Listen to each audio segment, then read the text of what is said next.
Hello artist, this is संचारी साहू।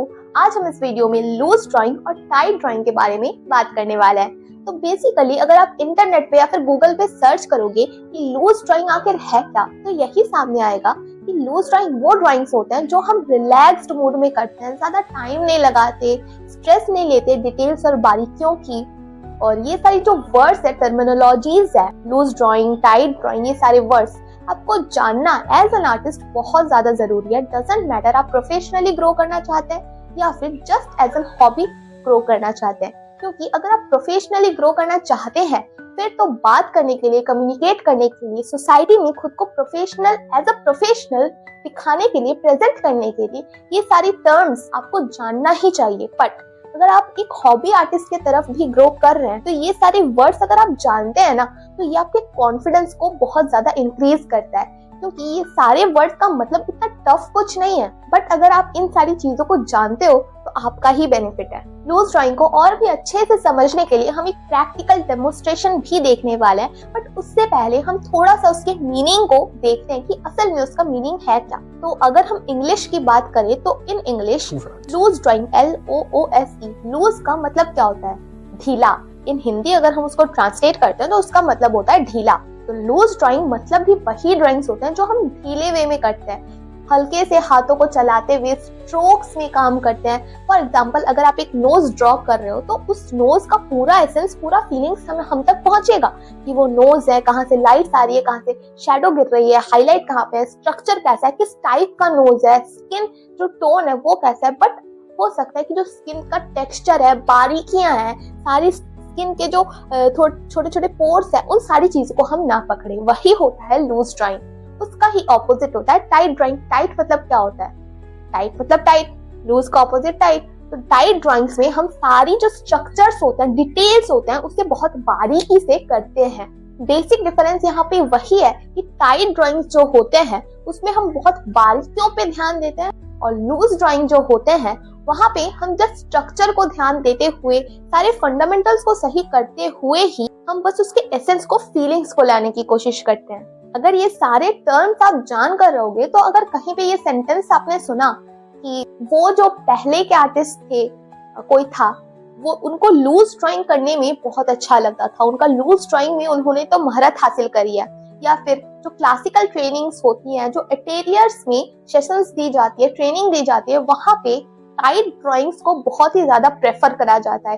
इन सारे lines का मतलब समझ पाओगे कि क्लासिकल ट्रेनिंग्स में किस तरह की ड्राइंग्स प्रेफर करी जाती है। ये समझ पाओगे कि आपका स्टाइल कैसा है, आप लूज ड्राइंग में काम करना चाहते हैं या फिर टाइट ड्राइंग्स में काम करना चाहते हैं। ये तो हो गया लूज स्केचिंग और टाइट स्केचिंग। पेंटिंग में भी सेम होता है। जब हम टाइट पेंटिंग की बात करते हैं तो हम उसमें बहुत ही ज्यादा डिटेल्स ऐड कर रहे होते हैं। डिटेल्स ऐड करना मतलब रियलिज्म नहीं होता। ऐसा कहीं नहीं लिखा है कि जो लूज ड्राइंग्स होते हैं वो रियलिस्टिक आर्टवर्क्स में पकड़े नहीं जाते। लूज ड्राइंग्स भी रियलिस्टिक हो सकते हैं, टाइट ड्राइंग्स भी रियलिस्टिक हो सकते हैं, क्योंकि इसमें fundamentals, principles, values, lines, angles, proportions, सारी चीजें सेम होती हैं। ये पकड़ लो कि दोनों की मंजिल सेम है, बस रास्ते अलग अलग है। जो पहुंचने का रास्ता है वो अलग अलग है। फंडामेंटल्स, प्रिंसिपल्स, वैल्यूज सही रखना ही उनका मेन मंजिल है। अब उस मंजिल को आप लूज ड्राइंग के सहारे हासिल करो या फिर टाइट ड्राइंग के सहारे हासिल करो, ये आपके ऊपर है। पेंटिंग में भी वही होता है। अगर आप स्ट्रोक्स में काम कर रहे हो, आप बेसिकली आपका मोटिव काम करता है कि अगर आप मोटिव ये है आपका कि आपको सिर्फ एसेंस को ग्रैब करना है, फीलिंग्स को, जो भी आप एटमॉस्फेयर, जो भी आप जो सराउंडिंग है उसको जो आप क्रिएट करना चाहते हो, अगर उसको आपने क्रिएट कर दिया स्ट्रोक्स में ही, हल्के में ही, तो वो आपका लूज ड्राइंग है बट रियलिस्टिक है। अगर आपने उसको पकड़ पकड़ के एक एक बारीकी को करा तो वो आपका टाइट ड्राइंग है बट रियलिस्टिक है। तो रियलिज्म ऐसा कोई डिवाइडेड नहीं है कि सिर्फ टाइट ड्राइंग्स ही रियलिज्म के अंडर में आएगी, लूज ड्राइंग सिर्फ एब्स्ट्रैक्ट के अंडर में आएगा, ऐसा कहीं नहीं लिखा है। और अक्सर जो बिगिनर्स होते हैं वो ये गलती करते हैं कि जो लूज ड्राइंग करने वाले आर्टिस्ट हैं और जो टाइट ड्राइंग करने वाले आर्टिस्ट हैं, इन दोनों को कंपेयर करते हैं। दोनों को कंपेयर कभी मत करना। आप लियोनार्डो दा विंची को और पैब्लो पिकासो को कंपेयर नहीं कर सकते। दोनों ने अपनी अपनी जगह पे, अपने अपने फील्ड पे, अपने अपने स्टाइल पे उन्होंने महारत हासिल करी है। ऐसा बिल्कुल भी नहीं है कि जो एक आर्टिस्ट टाइट ड्राइंग कर रहा है तो ये तो बहुत महान कलाकार है, कोई लूज ड्राइंग कर रहा है तो फिर उसे तो कुछ आता ही नहीं है। ऐसा नहीं है। यू हैव टू अंडरस्टैंड कि उनकी दोनों की मंजिल सेम है, वो दोनों ड्राइंग कर रहे हैं, उन दोनों का ही मोटिव यही है कि लाइन्स, एंगल्स, प्रोपोर्शंस, वैल्यूज, ये सारी चीजें अपने अपनी जगह पे सही रहे, बस उनका प्रोसेस अलग है। और ड्राइंग्स कभी भी टाइम और एफर्ट के सहारे अच्छी है या बुरी है ये नहीं कहा जा सकता। आपका रिजल्ट मायने रखता है। बहुत लोग ये कहते हैं कि हमने तो ये पेंटिंग 15-15 घंटा, 17-17 घंटा लगाकर करा है, उसने तो सिर्फ 2 घंटे में कर दिया, तो उसका पेंटिंग कैसे सिलेक्ट हो गया कंपटीशन में।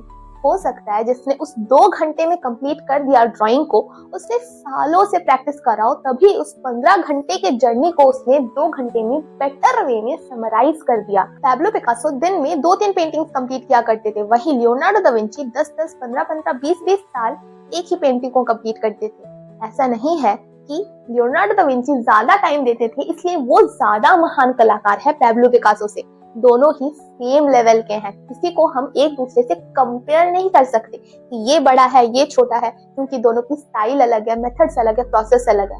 ये देखो कि अपने अपने फील्ड में दोनों ने किस वे में, किस लेवल का महारत हासिल करा है। एंड ये सारी चीजें जो है, ये हमें लूज ड्राइंग पे काम करना है सिर्फ, या टाइट ड्राइंग्स में सिर्फ काम करना है, ये सारी चीजें एक लेवल के बाद आती है। अगर आप बिगिनर हो तो आपको सब करना है अभी। Fundamentals, principles, values, lines, angles, proportions, इन सारी चीजों को ध्यान में रखते हुए आप जो कर सकते हो, जो कर सकते हो सब करना है। आपको खुद को अलाउ करना है एक्सपेरिमेंट करने के लिए। वरना अगर आप खुद को ये कह दोगे कि अगर हम खुद को ये कह देंगे कि हमें सिर्फ लूज ड्राइंग करनी है या फिर हमें सिर्फ टाइट ड्राइंग करना है, तो हम खुद को सीमित कर रहे हैं बिना ये जाने कि हमारी पहुंच कहां तक है। पहले आप खुद को अलाउ करो सारी चीजें करने के लिए, एक्सपेरिमेंट करने के लिए, देन ये डिसाइड करो कि आप बेस्ट किस चीज के लिए हो, आप बने किस चीज के लिए हो। आप बने किस लिए हो इस चीज को बिना जानकर ही अगर आपने किसी चीज को खुद को लिमिट कर दिया कि हम यही करेंगे, तो वो गलत है। खुद को एक्सपेरिमेंट करने के लिए अलाउ करो, वरना उसके बाद आप खुद को एक्सपेरिमेंट करने के लिए अलाउ ही नहीं करोगे। हम लूज ड्राइंग करेंगे तो सिर्फ लूज ही ड्राइंग करेंगे, हम टाइट ड्राइंग करेंगे तो हम बस टाइट ही ड्राइंग करेंगे। दोनों करो, एक्सपेरिमेंट करो। You have to experiment if you want to be creative. और यहाँ पे आप लोग के लिए एक टास्क है कि आप लोगों को सर्च करना है और कमेंट सेक्शन में बताना है कि कौन से लूज ड्राइंग करने वाले आर्टिस्ट को आप जानते हो और कौन से टाइट ड्राइंग करने वाले आर्टिस्ट को आप जानते हो, और इन सब में से जितने भी आर्टिस्टों को आप जानते हो उनमें से आपका फेवरेट वन कौन सा है। तो लेट्स स्टार्ट द लेसन। तो यहाँ पे हम पोर्ट्रेट ड्रॉ कर रहे हैं, जैसा कि आप लोगों को स्क्रीन में दिख रहा है। तो जल्दी से आप पेपर और पेंसिल लेकर रेडी हो जाइए। जो भी पेंसिल, जो भी पेपर आप लोगों के पास अवेलेबल है, इस वीडियो को यहीं पे पॉज कीजिए और उसको लेकर आइए, देन साथ में ड्रॉ कीजिए। जब आप साथ में ड्रॉ करोगे तो सारी चीजें आपको और भी अच्छे से समझ भी आएंगी, और जो टाइम आप इसके पीछे इन्वेस्ट कर रहे हो वो और अच्छे से यूटिलाइज होगी। तो यहाँ पे हम लूज स्केच करेंगे। बेसिक सा आइडिया है, बेसिक सा मोटिव है कि लूज स्केच करना है, ज्यादा प्रोपोर्शंस की तरफ ज्यादा झुकाव, ज्यादा डिटेल्स की तरफ ज्यादा झुकाव नहीं दिखाना है। हल्का सा डिटेल्स करते हुए हम आगे बढ़ते जाएंगे। तो अगर आप लोगों ने मेरी पहले की वीडियोस देखी है तो आप लोगों को पता होगा कि कैसे सारी चीजों को सिंप्लीफाई करते हैं, कैसे स्ट्रेट लाइंस में सारी चीजों को कन्वर्ट करते हुए देन धीरे धीरे कर्व्स ऐड करते हुए वैल्यूज ऐड करते हैं। अगर नहीं देखे तो इस वीडियो को कंप्लीट करें, देन जरूर देखिएगा, it helps you a lot. तो यहाँ पे मैं ब्रश से ऑयल पेंटिंग के सहारे पेपर में, डायरेक्ट पेपर में ड्रॉ कर रही हूँ। ऐसे तो अगर आप लोगों को ऑयल पेंटिंग पेपर में करना हो तो सबसे पहले आपको पेपर को प्राइम करना होगा, एक्रेलिक का 1-2 लेयर देना होगा पूरे पेपर में, देन ही वो इस काबिल होता है कि वो ऑयल पेंटिंग को एब्जॉर्ब ना करे, उसके ऊपर ऑयल पेंटिंग चल सके। बट यहाँ पे मैं किसी भी तरह का एक्रेलिक पेंट या फिर मैंने कुछ नहीं लगाया है, डायरेक्ट पेपर में कर रही हूँ जस्ट फॉर एक्सपेरिमेंट। ये एक एक्सपेरिमेंटल टास्क है। ऐसे एक्सपेरिमेंटल टास्क मैं करती रहती हूँ। जब मेरे पास ऑयल पेंटिंग नहीं रहा करता था तो मैं वाटर कलर से एक्सपेरिमेंट करती थी। जितने भी तरह के तेल ऑयल प्रेजेंट है घर में, सरसों का तेल, फिर कोकोनट ऑयल, सनफ्लावर ऑयल, जितने भी तरह के जनरली ऑयल प्रेजेंट रहते हैं घर में, उन सब के सहारे वाटर को यूज ना करते हुए वाटर कलर को किया करती थी ऑयल के सहारे। सोचा करती थी शायद ऐसे ही होगा ऑयल पेंटिंग कहीं ना कहीं। तो व्हाटएवर, क्रिएटिविटी को इंक्रीज करने के लिए एक्सपेरिमेंट करते रहना बहुत ज्यादा जरूरी है। जितना आप एक्सपेरिमेंट करते रहोगे उतना ही आपका जो माइंड है वो खुलता रहेगा। तो यहाँ पे हम डायरेक्ट थोड़ा थोड़ा कर्व्स ऐड कर रहे हैं क्योंकि हमारे पास यहाँ पे ज्यादा स्कोप नहीं है मिटाने का, क्योंकि यहाँ पे मैं ब्रश से ड्रॉ कर रही हूँ तो यहाँ पे मिटाने का कोई भी किसी भी तरह का स्कोप नहीं है। तो जो मैं ड्रॉ कर रही हूँ वही फाइनल है, और इसीलिए आप लोग को दिख रहा होगा कि मैं हल्के से डार्क की तरफ जा रही हूँ। अगर कहीं गलती होती भी है तो वो बाद में जाकर मैं डार्क लाइन क्रिएट करके उसे छिपा सकती हूँ, और इसीलिए लेयर वाइज काम करना काफी ज्यादा जरूरी है जब आप डायरेक्टली पेंट से काम करो। यहाँ पे मैंने बोला कि प्रपोर्शंस की तरफ झुकाव नहीं दिखाना है, डिटेल्स की तरफ ध्यान नहीं देना है, डजंट मीन कि प्रपोर्शंस को दिमाग से ही निकाल देना है। ऐसा नहीं कि हम ह्यूमन फेस बना रहे हैं बट वो कोई अलग ही प्रजाति रहा है, तो ऐसे नहीं होना चाहिए। इतने प्रपोर्शंस में ऊंचाव नीचाव नहीं होना चाहिए। तो बेसिक सा प्रपोर्शंस ध्यान में रखते हुए ही हम लूज ड्राइंग करते हैं। जब हम लूज स्केच करते हैं तो इसका बेनिफिट यही रहता है कि हम ओवरऑल ड्राइंग को देखना सीख जाते हैं। ओवरऑल ड्राइंग को देखने का मतलब ये होता है कि अगर आप मेरे फेस को ड्रॉ कर रहे हो तो इसे आप मेरे को ओवरऑल देख रहे हो। ऐसा नहीं है कि एक एक पार्ट को डिटेल्स में देख रहे हो, आईज डिटेल्स में, नोज डिटेल्स में, लिप्स डिटेल्स में सारी चीजें करो।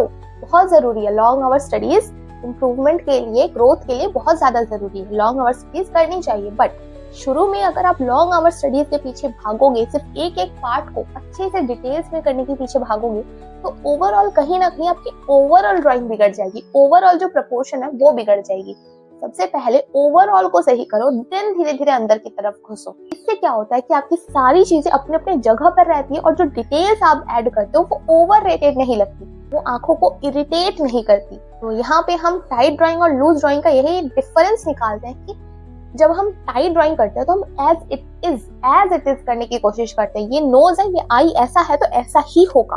बट जब हम लूज ड्राइंग करते हैं तो हम एज इट इज नहीं, बट हम उसके एसेंस को, उसके फीलिंग्स को, उसके एटमॉस्फेयर को ग्रैब करने की कोशिश करते हैं। यार उसको देखकर सबसे पहला फीलिंग्स क्या आया?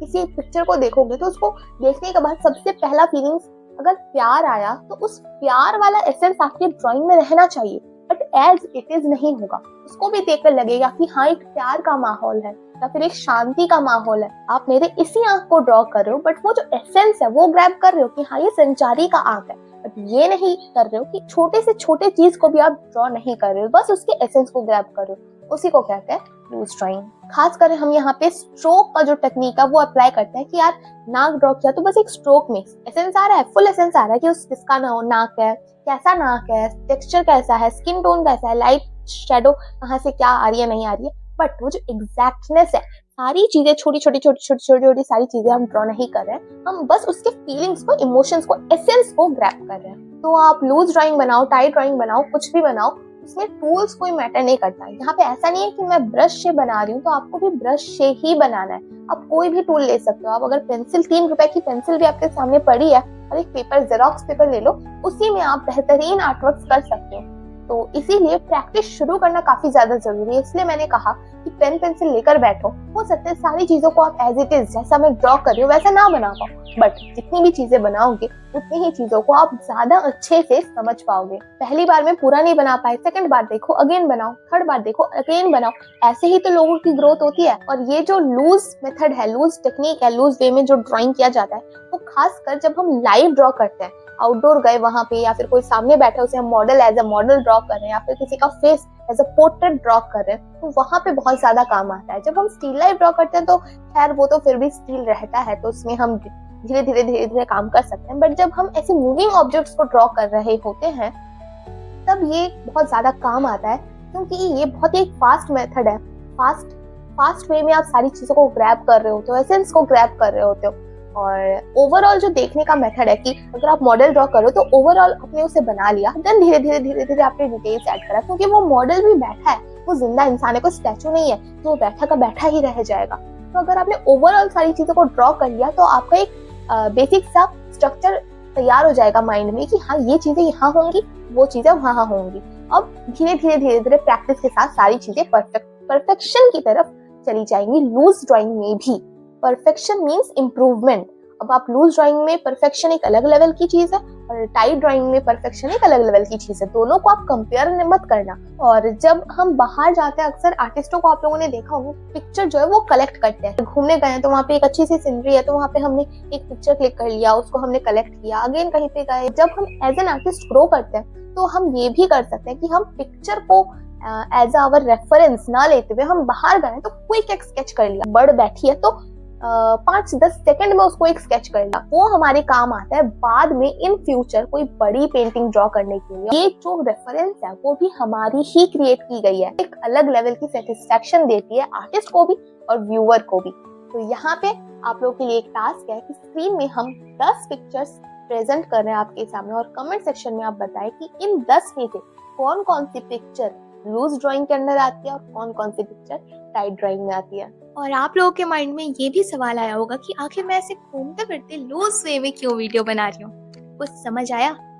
जब वीडियो का टॉपिक ही लूज ड्राइंग है, टाइट ड्राइंग है, तो क्यों ना सोचा कि हर दिन टाइट वे में वीडियोस बनाती हूँ तो आज लूज वे में बनाया जाए। जब हम किसी टॉपिक में घुसते चले जाते हैं, डीपली उसे समझते चले जाते हैं, तभी हमें उसका रियल मीनिंग समझ आता है। जैसे लूज ड्राइंग और टाइट ड्राइंग, लूज स्केचिंग और टाइट स्केचिंग, ये सारी चीजें सिर्फ आर्ट के फील्ड में एप्लीकेबल नहीं है। मैं वीडियोस बना रही हूँ तो उसमें भी एप्लीकेबल है। मैं टाइट वे में बना रही हूँ, मैं लूज वे में बना रही हूँ, मैं किस वे में बना रही हूँ, ये सारे टर्म्स को आप जानोगे तभी तो आपको समझ आएगा कि आप क्या कर रहे हो। अब क्या है कि एक वीडियो में उसकी सारी चीजें समझाई नहीं जा सकती।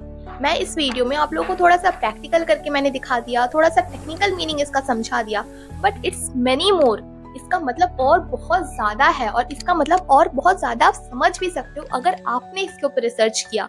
फॉर एग्जाम्पल, अगर आप एक पहाड़ की वीडियो देख रहे हो कि वो कितनी लंबी है, कितनी चौड़ी है, कितनी ऊंची है, तो ये सिर्फ आपको दिखाया जा रहा है फोन में। टेक्निकल जो इंफॉर्मेशन है वो आपको मिलती जा रही है, बट अगर आप उसको एक्सपीरियंस करना चाहते हो तो you have to go there. आपको उस पहाड़ को चढ़ना पड़ेगा, उस यात्रा में निकलना पड़ेगा, और जब आप उस यात्रा में निकलोगे तभी आपको समझ आएगा कि वो पहाड़ सिर्फ ऊंचा नहीं है, वो कितना खतरेदार भी है।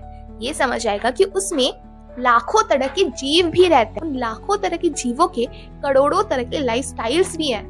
और देन जब इस चीज को एक्सपीरियंस करने के बाद आप उस पहाड़ से उतरोगे, देन किसी और को समझाओगे ये चीज कि हाँ वो पहाड़ कितनी लंबी है, चौड़ी है, तब आपको ये समझ आएगा कि हाँ आपके पास बस यही पॉसिबल है। तो एक्सपीरियंस करने के लिए कितने खतरे हैं, कैसे है, नहीं है, उस चीज को फील करने के लिए उस इंसान को भी उस यात्रा में निकलना पड़ेगा। वैसे ही सारी चीजें वीडियोस में समझाना पॉसिबल नहीं होता है। You have to feel it, you have to research.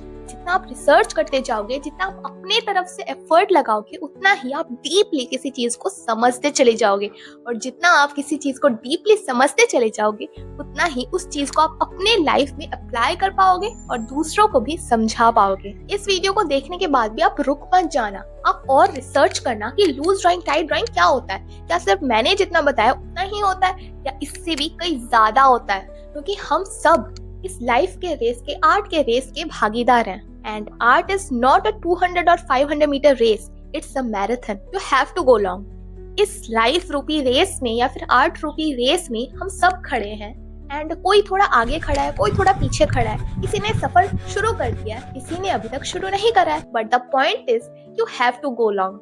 जो जितना लंबा भागेगा, जो जितना ज्यादा दूर तक भाग पाएगा, वही जीतेगा। एंड बात जीतने की भी नहीं है, बात सेटिस्फैक्शन की है।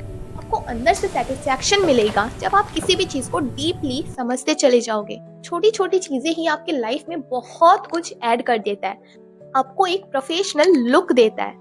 डजंट मैटर आप एक हॉबी आर्टिस्ट जैसे काम कर रहे हो या फिर एक प्रोफेशनल। तो इस वीडियो को और ज्यादा लंबा नहीं करेंगे, यहीं तक इस वीडियो को एंड करते हैं। और भी आगे समझते जाना और कमेंट में बताना ऐसे कौन सी टॉपिक है जो आप मेरे से समझना चाहते हो। तो मिलते हैं अगले वीडियो में किसी और नए टॉपिक के साथ। तब तक keep learning, keep practising. Love you all.